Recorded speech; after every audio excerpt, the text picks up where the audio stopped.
had the unfortunate experience of leaving your house and entering any store anywhere since about the beginning of August, you no doubt felt Halloween leering over the back end of your summer like a menacing, poorly manufactured incarnation of Wilson from Home Improvement that reeks of cheap plastic and pumpkin-flavored muffins.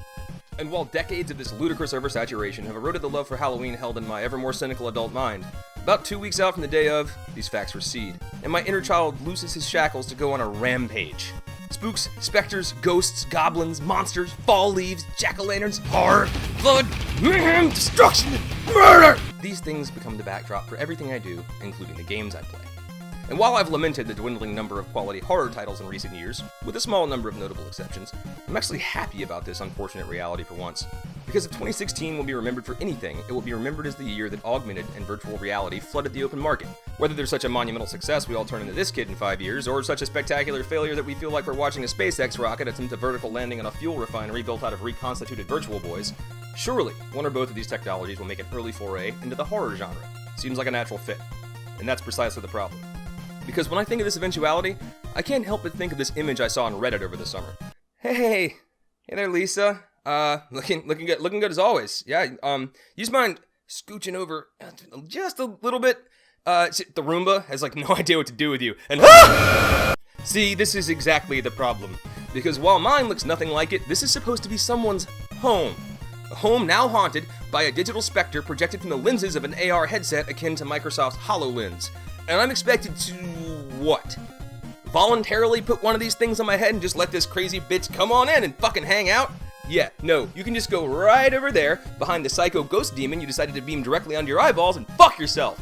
Clearly, it was time to put aside a lifelong love for horror and take action. To that end, I wrote an open letter that now follows. An open letter to AR developers.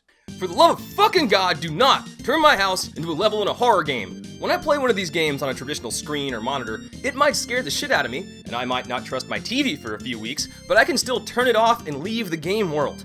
Same thing applies to VR headsets. I can just rip the damn thing off and escape the fictitious digital horrorscape I decided to subject myself to for whatever stupid fucking reason. But if you turn my actual home into a fucking house of horrors, removal of the headset will do nothing! I won't be able to go into my kitchen, I won't be able to bathe, and I certainly won't be able to do anything like walk upstairs when the lights are off to brush my teeth or sleep! Even in broad daylight, I will stand, ensconced in a rictus of fear, at the front door of a home I can no longer call my own. Smelly, disheveled, and yellow-toothed I'll remain, terminally terrified that just behind my front door lurks some shaky zombie demon spirit that trained with fucking Usain Bolt who will quickly and effortlessly come at me and fucking murder the shit out of me! Oh my god, what the fuck is happening? So, how does this completely reasonable reaction check out in real world terms? Well, if you make one of these games, you'll effectively make me homeless at the same time. Because no one can enjoy a pleasant evening in their house when that house is filled with demon spirits from hell that can't be expunged. So, please, developers that I know full well are working on AR horror projects, don't do this to me. I like my home. It's a real home with furniture and a kitchen and a camera-shy lady that loves me for some inexplicable reason. No more of that plywood covered in a sheet with a passed-out hippie chick draped over a futon bullshit I had in college. Don't make me leave it all behind. Don't make me homeless. And if not for me, do it for my cat, Nimbus.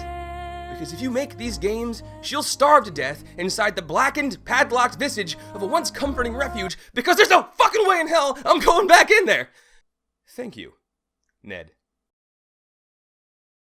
The shit!